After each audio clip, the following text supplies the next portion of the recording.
Are you an adventurer looking to take your hunt to the next level? Then you're in the right place. Welcome to East Meets West Hunt with your host, Beau Martonik.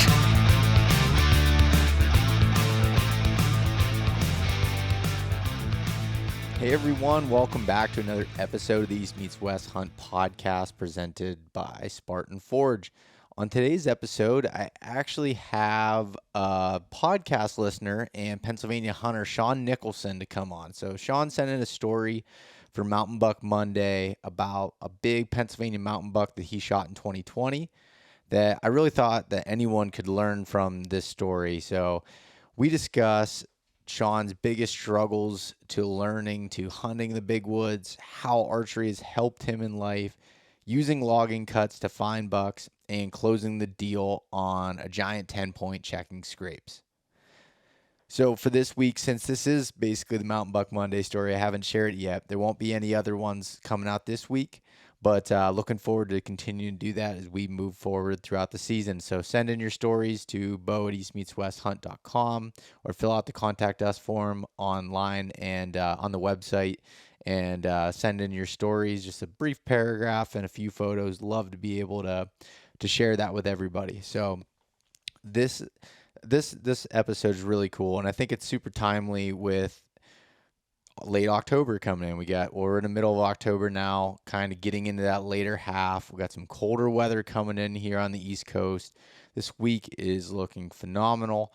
I plan to get out in the woods here in the middle of the week, so I didn't hunt over the weekend. I just decided to basically work and catch up on my stuff that I needed to do at the beginning of the week so I could get out in the woods here and really, put a lot of effort into this cold front here for a couple days. So that's kind of what my plan is. I did get out a couple times here in PA. I got out for one evening and one morning sit and had some deer going in and saw a few in the one morning there, but not much so far. Everything wasn't really opened up yet as far as the scrapes. I moved some cameras around, freshened up some scrapes, did some more scouting. So I'm feeling good about this coming week, but I'm definitely behind on where I normally am at this point of the year.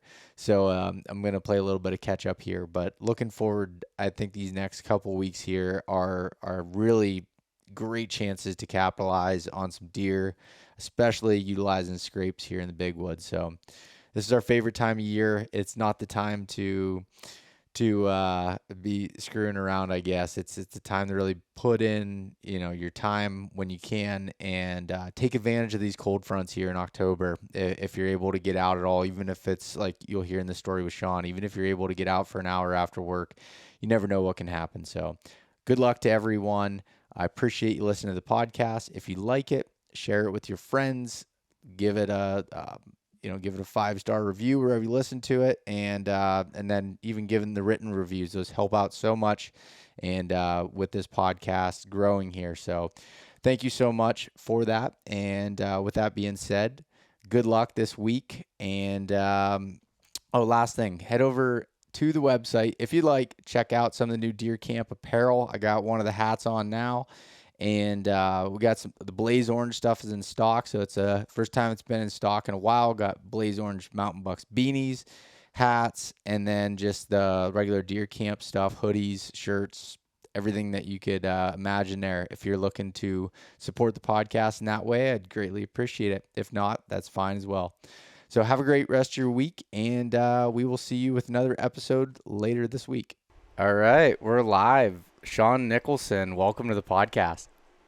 Yeah, thanks for having me, Bill. I'm excited to be able to share my story here. Yeah, so to give a background here first, so Shawn had sent in a Mountain Buck Monday story, another Pennsylvania guy here, and the photos are absolutely beautiful of a tank of a Pennsylvania whitetail, and then the story was well written. You could tell you put your time in and getting after it. I did a little bit of research on you and saw that you've had some recent success over the last few years, and I was like, this would be cool just to get you on and hear a little bit about your story. So why don't you give a brief background on yourself and a little bit of your hunting background? Yeah, sure. So I've always been from Pennsylvania. I grew up in the Big Mountain area, southwestern PA. Um, and I grew up working in a sawmill. My family owned a sawmill, and I've always been just like part of me has always been outdoorsy, and my dad was an avid hunter, and he he's the one that really got me into hunting. I can remember going out with him like turkey hunting when I was like 5 or 6 years old, and uh, and then I remember taking my hunter safety course. Back then, you had to take it, I think, at age 12, and to be able to go hunt. And he actually lied about my birth date, so just so I could go hunt a year early. So I actually I started hunting when I was 11 instead of 12. But now of course you can hunt a lot earlier than that. Yeah. But just so being with my dad really got me into hunting. Unfortunately, in 2007, I lost my dad, and kind of around that time to cancer. Um, I kind of fell out of the game. I guess it wasn't the same. Uh, and then my brother, he kept hunting a lot, and I always rifle hunted. I never bow hunted previously. Um, and my brother was always big into bow hunting, and he said I should really give it a shot. And I remember buying my first bow in 2013. Kind of just like got into shooting a little bit, and not really that my scouting game wasn't really anything good. I just was just trying to figure out the sport. Really, it's completely different. Bow and rifle, it's two different games. The more I got into the bow side of things, I kind of really enjoyed how much more went into it and how much preparation there was. And and then from then, I just started hunting like preset stands and just real local to my area, not really going further out into the deeper into the country or I guess the big woods. And just killed a few doe here and there. And then in 2018, I guess I skipped a bunch of years there, but that's kind of like my background going into it. So, Yeah. I mean, it was a lot of ups and downs, the emotional roller coaster for me, for sure, like hunting itself. I want to hear a little bit about 2018 when from looking back, looked like that was your first archery buck that you had shot, and like how like talk about the learning curve of the big woods and kind of Okay. like how you just the struggles you kind of went through, a little bit of that, and then and kind of keep going. Right. Yeah. Just slow it down a little bit. Yeah. So some of the struggles were for me was actually getting motivated for sure was what was like the biggest thing. Just getting out in the woods, like waking up, go scout or go hang a camera, just when you had a free moment. And I had it all the time in the world, that I notice now, because now that I'm a dad, it's like trying to find any free time is so difficult. So looking back at it, I'm like, man, I really wish I would have like pushed a lot harder when I first got into the game. Uh, so for sure, the biggest struggle was the motivation to get out and do it. I mean, if you're 20, if you don't have a family, don't have any kids, it's so easy right now to just like push it off and not go. And be like, I'm going to go tomorrow and do my work, but you should really just get out as much as you can. That's that was a big issue for me. Um, another struggle for me was trying to figure out like how to hunt the right winds, how to uh, position myself to have the best chance at a deer. Um, I'm trying to think like just some examples. I used to be like kind of a climber, and that game was a real pain because it made a lot of noise for one, and I feel like finding the right tree was also very difficult. So since then, of course, a lot of things have changed on the gear side of it, and I know you got your saddles and hang-ons that make it a lot easier picking the right tree and right spot to kill it to get your best chance. So that was another thing, was having the right gear. I maybe didn't have the right gear at the time. Yeah, And but hey, I mean, you made it work. I used a climber for so many years, and like different iterations, heavy steel ones that were loud. yeah, I could never get them from stop clanging together when I was carrying it on my back and hitting beach limbs and everything else as you're going into the woods. Like I can relate to that. right, yeah. And actually, the first buck I did kill was out of a climber. And and what I did that day was I left the climber in the stand or in the tree actually, just to like eliminate um the noise and everything of setting up the climber, you Yeah. know. So Like I what? killed my first. Go ahead. No, I was just gonna say, what about like reading sign and stuff? Did you struggle with that at all at first with like an archery a little bit different than gun hunting? So actually, with gun hunting, I didn't really scout much, really, to be honest. I mean, so I would walk property lines with my dad and stuff. Like, but we were fortunate enough we had a sawmill, of course, so we owned some acreage. Mm-hmm. So a lot of the land I did hunt was private land, and we would go post our land. And during those processes and stuff, like my dad never really got me into scouting so much as like going out reading different types of trees. He'd be like, "What's this bark in the winter?" And be like, "What's this in the summer with the leaves?" Making sure I always knew what trees I was looking at. Um, and during that process, he'd be like, "Oh, here's some historical sign of like deer activity here. There's scrapes, there's rubs, you know." Yeah. That was kind of like my introduction to like scouting, I guess, was walking property lines with my dad and just uh, just generally just being in the woods, Yep. riding four wheelers and whatnot, uh, it- and that was probably, but transition to bow season and scouting for that. I kind of just I kind of naturally picked up on it just from being in the woods so much. It made sense. Like I guess I'm like very what's the word for being like directional or punctual, understanding like reading maps and whatnot. Mm-hmm. Never lost. I got a good sense of direction. That's the word. Yeah. And and just from like reading maps and stuff, I was able to find specific areas I wanted to get into. And once I got there, picking up on the sign, it's really not that bad. It's just getting out there is like I said at the beginning, is the hardest thing, I think. Once you get out there and you start seeing a scrape here or a rub there and start seeing rub lines or just jumping deer out of their bed, it's a lot easier than it might seem. You know what I mean? Yeah. Yeah. Not Um, overcomplicating it and just kind of seeing it for yeah. what it is.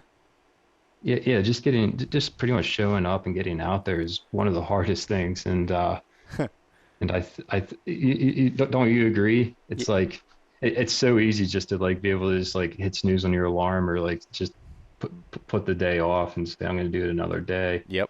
Um, but the other thing too, then once you do scout, and I notice is just being persistent with it and don't get lazy. Just the learning aspect, like I said, like with it, and then you started finding success. You know, you said you had some roller coaster years there, and it seems like the last 3 years that Yeah, you've been able to kill a buck in archery every year. the yeah, the last 3 years have been my hardest hunting years that I've ever done in Pennsylvania. And they, I think that gap before that was definitely losing my dad. I think was the hardest thing for me, even though I didn't archery hunt.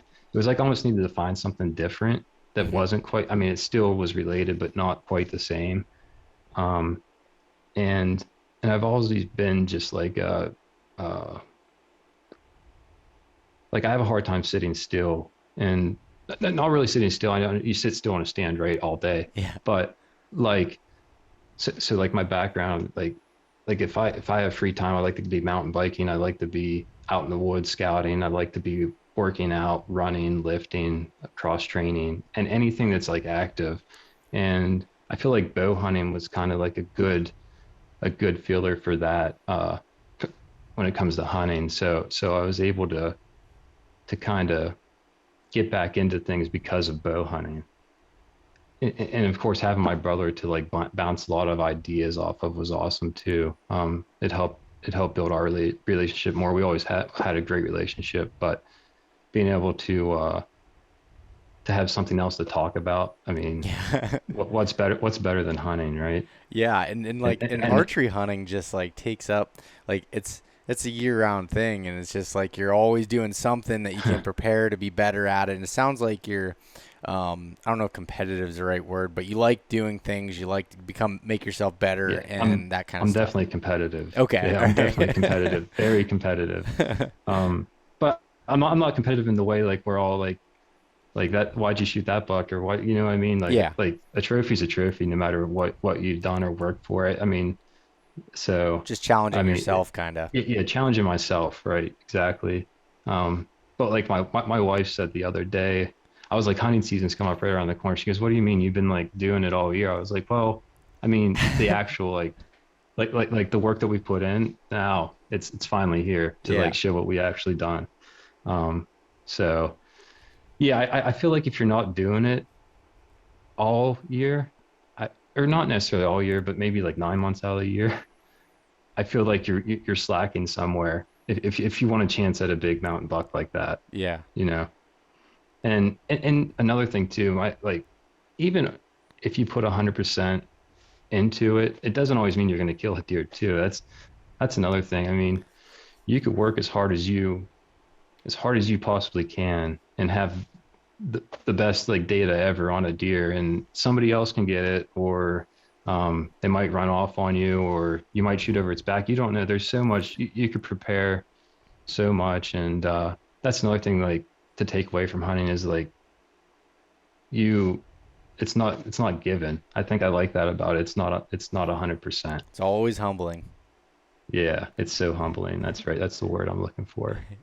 Yeah, man, Um, I can totally relate to that. As much work as I want to put in and do everything, and then it comes down to one opportunity, and you make one mistake, or the deer just doesn't cooperate with right, you, and it's like, man, like how, just give me this one right. chance, right?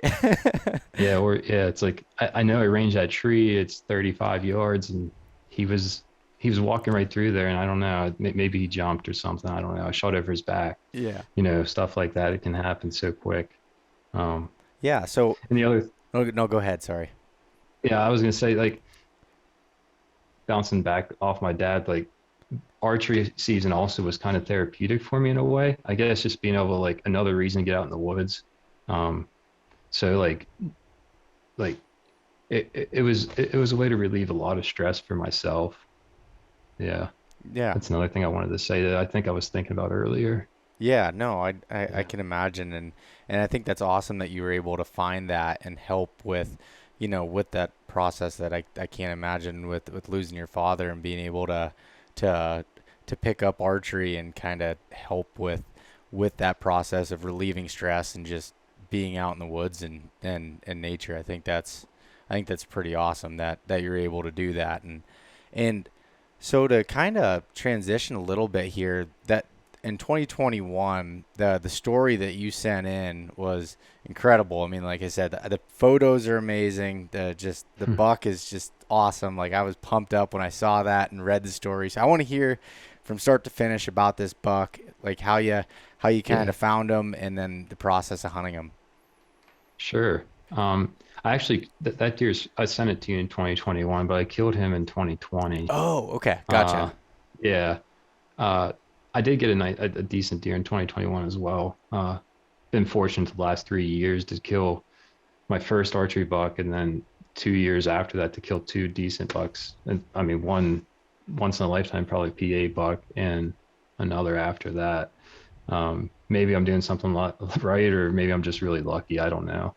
But so so the 2020 deer, um, I was kind of just looking at some maps and trying to figure out what is going to be good bedding for a deer, and I was looking for like four-year-old clear cuts, and this was at the end of 2017 whenever I started doing this.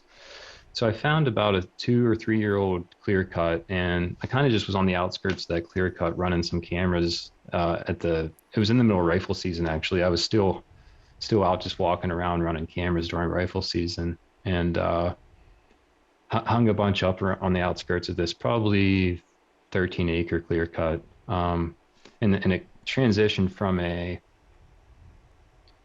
clear cut to like some pole timber to big timber. So it was kind of like a good transition area. It was pretty flat ridge, and it dropped down into a little bit of a hollow on the one side. I think that slope is a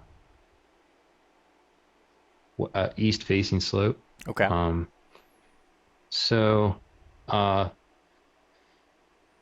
go around, check the camera cards in the spring of 2018, and I get some decent pictures of deer. And one of them is that buck, and I could tell he's really young, probably about 2.5 years old, and he actually was in there at the end of November. I don't know how long he was in there before that, but come next season, I go back to the similar areas and run cameras again. This is 2019, 2018, and I'm getting my years mixed up. It's kind of confusing because I killed the deer in 2020. 2019, I go back in and run cameras, and at the end of October, I don't have any stands set up at this time, or no place to hunt in there, and I'm just doing it for inventory purposes only. And it's pretty much just run on all my cameras were set up on like really like little open areas in the pockets of timber, like transition areas, and there's just tons of little growth around everything else. So hard to get into.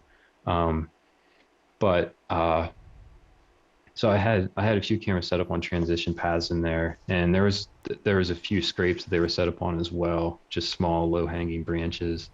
And I had he showed up again in 2019 showed up at end of October, and I mean he was big then. He was a 9-point growing on his right side. He didn't have his 10th or G whatever 4, yeah. G124, yeah. And at this point I was like, oh my God, if that deer would have came by. I checked my cameras after I killed my buck in 2019, so like November 20th. Like, I wish I would have known he was there, but come 2020, of course I changed my story because he comes again, and that's when I get him. But anyways, at this point I'm all excited because I seen him in 2019. He's like a mega 9-point, and at this I get in there and do a preset stand because I kind of knew their general like direction at this point because I've been watching the area for 2 years. And he so I hung some cameras up again, pretty much on the same trees. It's kind of funny, like I could almost leave my cameras up on some of the trees. Seems like deer like people almost. I think like they don't it's like we almost do the same thing every day. You know what I mean? We wake up, we make coffee, we eat breakfast, go to work. Every spring we might go to the Lowe's and buy mulch to put in our garden and stuff. It's like you almost know at some point like what that deer is going to do. It's kind of crazy actually that they're so routine. Mm-hmm. So come 2019 or 2020, then the day that I killed a deer, it's I did a preset stand just to hang on, cheap hang on. It was nothing like crazy. I just wanted something that I could be super quiet, mm-hmm. Get in there without too much trouble. I had trying to think of what else to set up. It was just really simple, just over top of a path that went about 10 yards like in front of my stand, and he traveled it 2 years in a row, so around the same time. So I wanted to be further away, but there was really not a lot of good trees. It's kind of hard to pick them when you're in a clear cut like that. Yeah. So you can't be too picky. Um, and I needed a southwest wind for it to work. So 2020 October, um, I get I check the weather. I'm working actually from home at this point, and because of COVID, I was able to do some stuff at home. I was on a Zoom meeting, and it it was done. Like I was like, is it going to get done today? It's like the perfect weather. Am I able to get out? You know, all those thoughts are going through your head Oh yeah. whenever you're getting ready to go hunt, and it got done later than I thought it would. And I was like, I don't know. Like, like, like the weather's perfect. It's 45 degrees, southwest wind. It- I said, just go for it. So I hurry up, run out of the garage, throw all my gear on, and finally get to the location. And I get out of my truck, and I'm like, oh, I forgot. Like I hate this part of the story, but I mean, I forgot my safety harness. You know, it's like out of all things, like I already had a rope set up there, but or a tether, but I didn't have a safety harness. So I'm like, should I even go? Like, is it worth it? I already rushed out here. The only thing going for me right now is the weather. And I was like, yeah, I'm just gonna go sit. I'm just gonna be real still, sit, watch, see what happens. I'm not gonna take any crazy like angled shots or anything like that if something does come in. So this is before, yeah, this is before we set our clocks back. So I get set up about 5 p.m. and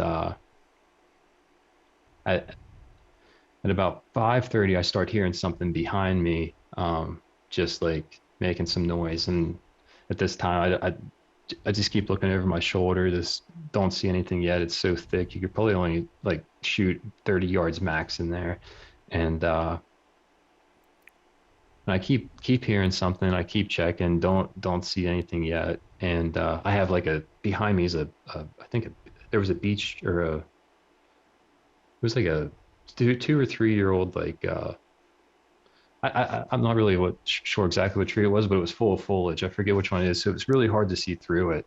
And finally, the deer's probably, I don't know, 10, 15 yards behind me, and his head is behind a cherry tree, an older cherry tree, and he just pokes his head out just a little bit, and I could see just his forks, his two front forks on both sides come out. I'm like, no, I was like, it's probably like a 4 point is all I was thinking at the time. Yeah. And the deer stays there for like, I don't know, like 3 minutes, just making a like scraping. And I think he was making a scrape line is what he ended up doing when he was coming down through the woods. It was only him making all kinds of noise. But yeah, I'm like, that's nothing, whatever. He's just gonna keep walking by.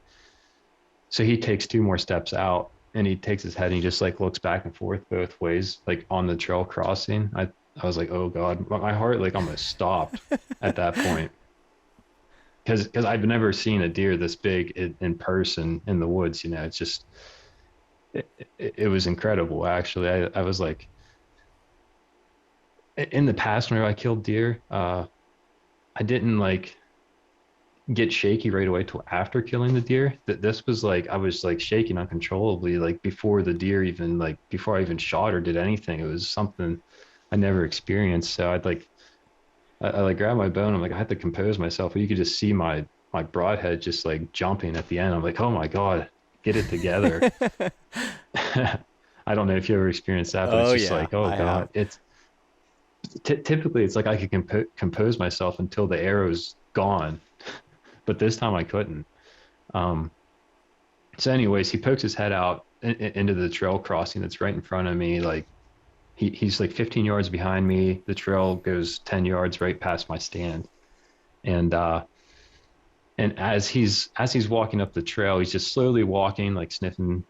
The wind's perfect for him not to catch my scent. And he's just walking right up the trail, and here, I'm standing up against the tree, like looking down behind me as he's walking up, and I really only have one shot over there, like when he steps out. But what happens is he steps on something like a branch or something, and it like flicks up and kicks him, and he jumps like three big hops, kind of to my left, and I have like I don't know, like a pie size like opening between like the sapling tree that was behind me and him.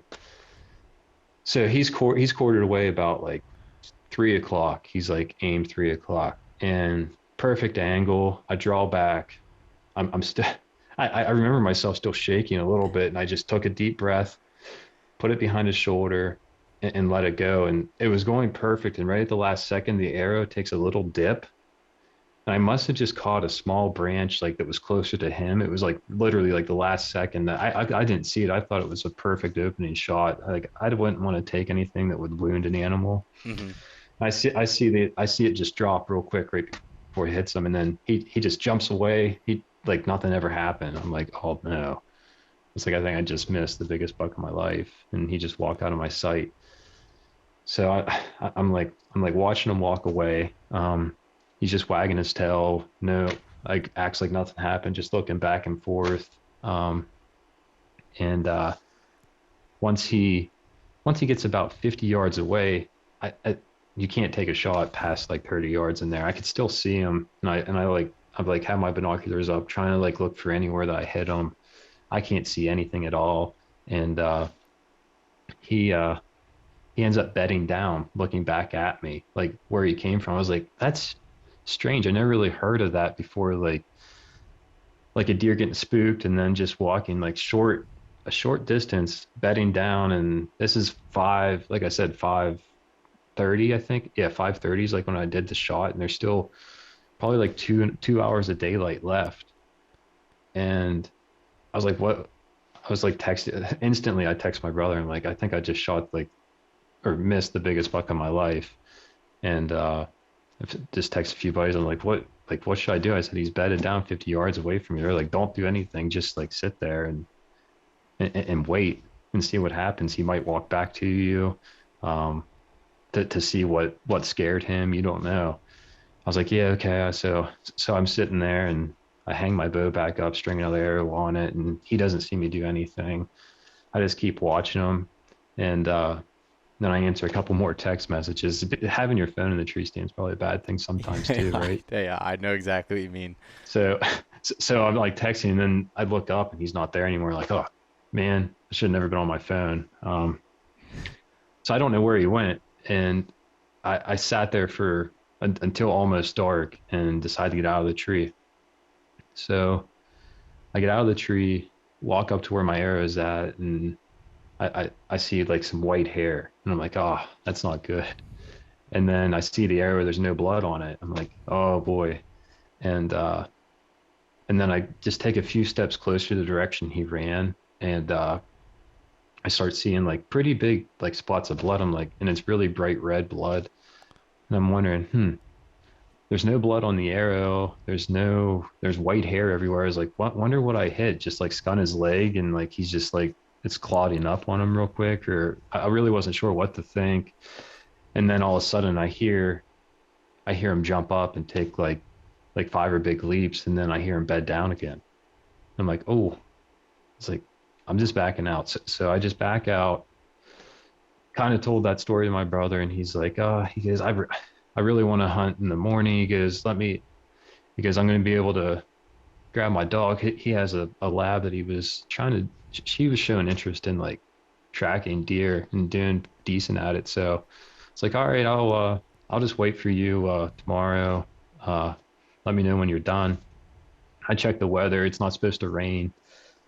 There was like a 30% chance of rain overnight. I just remember like 10 p.m., 11 a.m. till like 4 a.m. It did nothing but pour down rain the whole time. Yeah.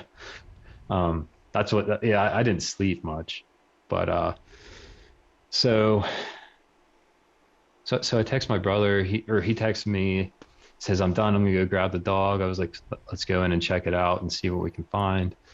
And we go to where I first seen the deer bedded, and I figured that'd be a good spot to get the scent trail going. And where that bed was at, there was tons of blood just laying there, that first bed. And after it poured all night, I was like, how's there this much blood? It doesn't make sense to me. It was like, that should be gone. And he must have just been like really pumping out a lot. And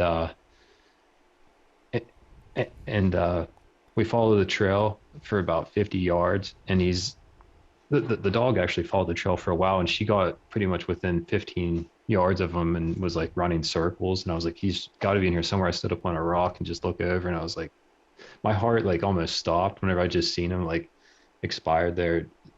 It was just a sight that I can't like, I don't know. It's just crazy to see a deer that big and like that you actually killed it, and he hopefully didn't suffer too long, because I heard him crash 50 yards away. I was like, don't ever want any animal to suffer, you know? Yeah. Um, and to just see him there laying sideways down with his rack, it was actually like up on a rock a little bit. And I was like, it's like he's posing for me as I'm walking in. It was so surreal. And my brother goes, holy, I don't want to cuss, but he was like, what did you do? You know? Yeah. And yeah, he goes, that's crazy. And I forgot to add in there in the story, he was checking a camera the morning he was hunting before we tracked the deer. And he sends me a picture of a deer. He goes, Jesus Christ. He goes, look at this deer on this camera. I was like, I swear to God, Wes, I think my brother Wes, I was like, I think that's the deer I shot last night. He goes, what, are you serious? I was like, yeah, I think that's him. And so he was hunting kind of close to me there. And he goes, okay, I'm going to get out and we're going to go look. But we ended up getting to find him. And I ended up hitting him, like, I think in an artery right under his armpit. I was shooting a mechanical broadhead, and it expanded wide enough to like put a huge cut from like the top of his, like, I don't know. It was like pretty much this whole armpit area was just cut wide open, and I couldn't see it because when he was like laying there, it was all hidden. Then at that point, Yeah. and so no fletching went through any flesh or anything, and once the broadhead went into the ground, there was nothing on it at that point. That's why I didn't see blood to That begin makes with. sense. Yeah. So there was like, so But there was no like actual, like you didn't hit any lungs or anything on it. it never broke a rib cage. Really? Pretty crazy. I could send you pictures of that shot, the hole that it put through him. It was a rage broadhead. I mean, Yeah. I still think if I was shooting with a fixed blade, I wouldn't have a deer at all. It would have never killed him. I don't think it would have did the damage enough. It wouldn't have had a big enough cutting Yeah. surface to do what that did. So, yeah, Yeah, it must have just been like with the blood that you found after it overnight, just massive blood loss. And he probably died crazy. not long after when you heard him crash that He last was cold. time. He was cold. Okay. He was cold. Yeah, like you could see in those pictures, like you said, how cool they look. It's because of that fog that was rolling through. Mm-hmm. It was just like after the storm, there was just fog and stuff, and just from the moisture, it was really cool. Like time to take a picture for sure. Yeah, I got it pulled up on my other screen right now, and I'm looking at it. It's just beautiful chocolate antler, just big 10-point. Looks like got a Yeah. kicker coming out on his base there.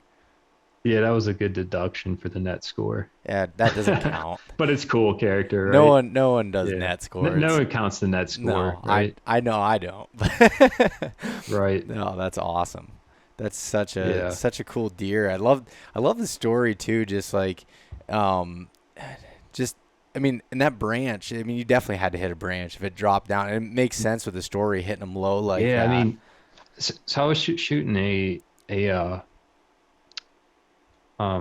single pin slider sight, and I had it set to 25 yards, and I ranged him from the tree I was in from where I was at, and he was right at 30 yards. And I was holding like center mass, and I'm shooting a 70-pound bow, so I really don't think it would have dropped that much unless but I said I was shaking a good bit too, but like it was flying perfect, and then it just like a quick little dip at the end. Yep. I knew I had to nick something that just threw it off its path. No, I've had that happen before. The only reason I knew is I was shooting like a nocturnal and I could see it. And I remember shooting, and I'm like, everything felt good, and I just saw it like just dip down, and I'm like, are you kidding Right. me? Like how did that happen? But then it's like those branches are so hard to see, those little saplings and stuff. You can't, especially in the heat of the moment when you're like all worked up and everything. Those they're just not there until they are. Right. Yeah. Yeah, for sure. And yeah, like I said, in a clear cut like that, it is difficult if you're not clearing shooting lanes and doing things like, I mean, if you're hunting public land, you can't be doing that. But Yeah. um, Were you yeah, right on the edge of the clear cut from the sounds of it? yeah, yep. I was on the edge of it, like because he was making a scrape line right on the edge of it, and he was just entering where I was sitting. So he was like, just like I walked back through there, and he did like four scrapes in a row. Like, so that was kind of neat to like be able to go back in like where he did that and see what he was doing. I think he was just kind of like saying, "Hey, this is my area. Like nobody else is allowed in here." And once he hit that main travel like path into where I was at, he just hopped on the trail and walked in a little bit. And so yeah, I was just right there on the edge. Yeah, no, that's cool. So were you saying was he going into the clear cut or was he coming out of it? He was coming into the clear cut. Okay. Gotcha. So he wasn't bedded in there coming out of it. Mm-hmm. So he must have just been roaming like midday roamer, October 27th. I mean, just I don't know. He was trying to claim something though. He Yeah, was he's on a mission coming through there, you know. trying to check for that first doe to come into heat and he's Yeah, just he definitely was. that's I such a great yeah, I time to think be he in was the headed woods. in there to wake her up. Yeah. Yeah, Yep. that's what he was trying to do. Oh But yeah, man. he went down the wrong path. Oh, that's cool. And I mean, there's a lot to be, learn from that. You got the different types there. You got that, what the cut that you said was what, like 4 years old, 5 years old, something like that. Yeah, so by the time I hunted, it was probably about 7 years old, Okay. And then six or the seven the years pole old, stand there, so like a 40 or 50-year-old cut probably that got up, and then you hmm have the big timber woods. That's and then the big timber. Yeah, yeah, man, such a cool location, and hopefully you can repeat that. And another thing to take from that is like that historical data, like the dates. Like, man, I love that. Like when you find a spot where a buck, whether it's just a particular buck or just an area, sometimes that heats up at that time. You got to take note of that because right. it's Yeah, and the other thing too is like what, like you know that week's a popular week for a deer to be moving through. So it's I almost didn't go at all. So it's like it doesn't even matter like if you have an hour or 30 minutes. I think it's worth your time still trying to be if all the stars align other than the time that you have to sit there, you don't got to sit there for 2 or 3 or 4 or 12 hours to kill a big deer. I mean, if you can get in there, I did it in 30 minutes, which is very lucky, but I think you just got to get out there, right? yeah, definitely You conditions were know, right. I mean, the cooler weather, that time of year, it's like yeah, any chance you get, and I know how hard that is. Like with, I've always struggled with that was with going out after work and like even when you only have an hour, so it's hard to get the motivation to want to go do it for such a short period of time, but right? obviously it can pay off. Yeah, it is. And like I said, I forgot my harness too. So during that shot, the whole time, if I would have had my harness on, I could have like leaned against or had it pulling against me and had even a better angle. So that's another thing. Like if you are in a rush, just kind of like prepare ahead of time, have all your stuff already laid out in the truck and ready to go. Like because I just like it was like split second decision and I wasn't really prepared in that sense, but otherwise I was. Yeah. No, Yeah. definitely. It definitely worked out for you there. No, that's pretty awesome, man. I'm excited for you. I hope this year you got one picked out and you're gonna have another good year. Yeah, I got a few picked out. I have a lot of cameras that I haven't checked the cards on yet either. But yeah, I hope to have success again. But again, you can't get your hopes up either, right? Yep. No, it sounds like you put in the time and you'll make it happen again. I'm sure. You're on a streak. You Yeah, can't let yeah. it go down. Oh yeah, I know. I know. My my brother's been on a dry spell, so I'm really hoping he pulls through this year with one.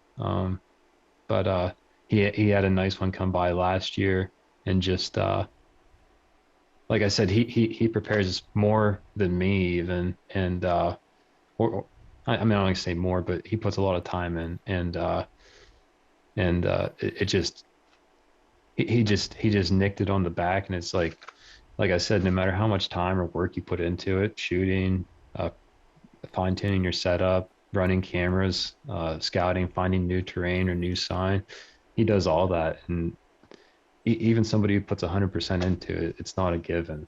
It's No, not a given. no, it definitely Yeah. isn't. Well, that's cool, man. I'm looking forward to getting your story again this year. I'm gonna say by the end of November, I better have an email of a story from you. Yeah. Yeah. Let's hope. Yeah. Yeah. Yeah, for sure. I hope so too. Well, cool. I appreciate Yeah. you being willing to come on and share the story here. I'd appreciate it. And for anyone that's listening, Shawn he has basically a professional setup over here. He's got the microphone. He's got everything Yeah. ready to go. So that was perfect. Yeah. Find somebody that does audiobooks. Yeah. They'll have a good setup. But yeah. No, you gotta sure. thank your wife on this one. Yeah, for sure. Cool. Um, Well, Shawn, is there anywhere you'd like to point anybody to follow along with any of your ventures or anything like that before you uh, go? yeah, sure. I have a Instagram page. It's probably the best place to find me at Nicholson724. And I started trying to do a little bit of self-filming too. I have a page, 724 Outdoors is what that's called. Um, really not a lot going on there yet. Just trying to get something going though. So Yeah, awesome. yeah, Well, I'll put links in but the show notes so everyone can go check that out. And yeah, look forward to seeing more of it, man. yeah, for sure. Thanks for having me. No, thank you. Thanks so much for listening to this episode of East Meets West Hunt with your host, Beau Martonik. For more great content and to stay up to date, visit eastmeetswesthunt.com, Facebook at East Meets West Outdoors, and Instagram at East Meets West Hunt. If you enjoyed today's episode, please review and subscribe, and we'll catch you next time.